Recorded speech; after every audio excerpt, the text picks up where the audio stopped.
It's his economy. He owns it. He owns eggs. He definitely owns tariffs. A trade deal is not one, right? He hasn't brokered one. El Salvador, the courts, the Fed, Iran, Israel, Gaza, Ukraine. Let's hop into a CNN discussion about Trump's claims that he'll be able to eliminate the income tax by utilizing tariffs, something that have been a massive failure so far and is a complete fantasy. So of course we're here to debunk. But first, leave us a like on the video if you can. It helps us out tremendously, helps the video get out there, and we'll be back with the much needed context. We are taking so many different streams of information from this gigantic fire hydrant of a White House right now. El Salvador, the courts, the Fed, Iran, Israel, Gaza, Ukraine, the Vatican, that this is just another one on Monday morning. I think he senses that his economic poll numbers are weak, and this is when you want to throw out something that's widely popular in his party, tax cuts. I mean, that's red meat, and he still has a 90% approval rating among Republicans. Okay, so let's do some more music here. He's got 99 problems, and you were going through some of them, but a trade deal is not one. Right? He hasn't brokered one. And I mean, we know how long they take. So it's not like we expect that he's going to have it all. It's all finished, right? It's all baked. But even the sort of outline of one, he doesn't even have that at this point in time. It's not only not at all realistic to replace the revenue of income tax with tariffs, something that only further take money out of our economy if you figure all things considered, but it's also a really dumb idea. And you can just look at the states that have tried it as evidence when it comes to removing the income tax. They routinely rank the lowest in public education spending. They have insanely high other taxes to substitute it. They routinely rank the lowest in things like infrastructure spending. Tennessee has a 10% sales tax. New Hampshire and Alaska have two of the highest property taxes. Washington has a 50-cent gas tax. I think that is the first or second highest in the country. And again, all for poorer road systems, poorer education systems, massive federal bailouts in each and every one of these states. Why would we want that on a national level where big brother, big federal government can't come and bail you out for being a poor Republican state? Trump just knows that, oh, cut taxes is a buzzword for his base who cry about taxation like whiny little babies. So he's bringing it back up in hopes that it boosts up those abysmal, historically bad poll numbers. If you say, you know, oh, great, my tips aren't taxed, but you just hit me with this other thing because of the tariffs, right? We're seeing in the numbers, people went to the ballot box and they wanted relief. And that's not what they're getting. And the statistics are showing that's not what they're getting. I guess the question then is, even if he's able, as he's softening on tariffs a little bit here, if he's able to dial this down and find an off-ramp here, how much damage is already done?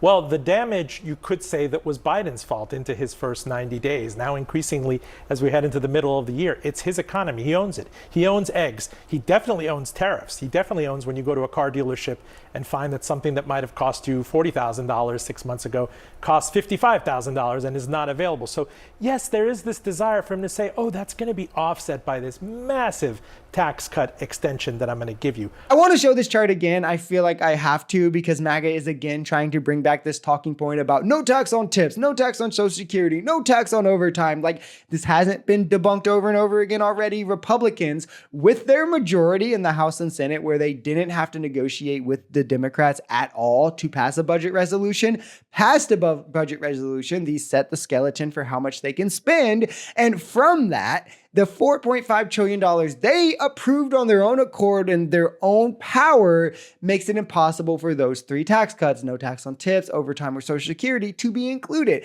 After extending the 2017 tax cuts and doing the corporate tax cut extension to 15% that he wants to do, that takes up the entire $4.5 trillion approved. With Doge, this was supposed to be the backdoor way they could do it. It only cut $150 billion. That's not enough for no tax on tips alone, which is like a couple $100 billion. No tax on Social Security or overtime is $600-800 billion. MAGA, you fell for it again. In order to do that, you would have to lift tariffs very high, extremely high, much higher than they are already. Consider that the U.S. brought in about $3 trillion in income tax revenue in the most recent fiscal year. So in order to replace all of that, you would have to put a 100% tariff on all $3 trillion of U.S. imports. That's about 4 times higher than current tariffs. And that would increase prices on imports of everything from toys and sneakers to cars. And the problem, of course, course, is when you increase prices that much, it would destroy demand. So people would just stop buying some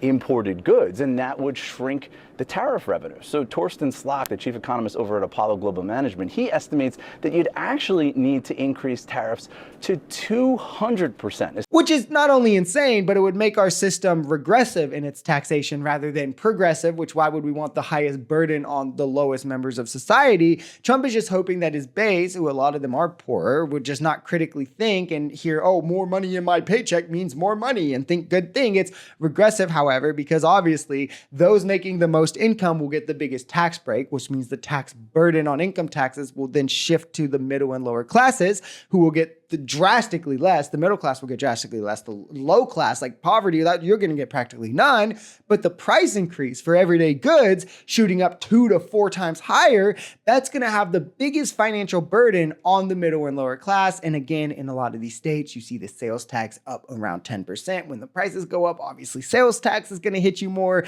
So those gains for the middle and low class are wiped out. The middle class, the low class get poorer while the rich get richer. And then the middle class can't even act as consumers to the same level because raising prices, less money for them. So it's going to hurt businesses, which will lower our imports, which will cause tariffs to have to raise even more, which will cause prices to go up even more, which will then again shift more financial burden onto the middle and low class.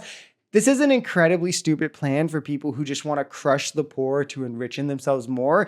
And they're hoping that they can get enough middle class support by just saying, oh, more money in your paycheck. Like, how much is that extra $100 in your paycheck going to be when you're expending an extra $1,000 a month on everyday items?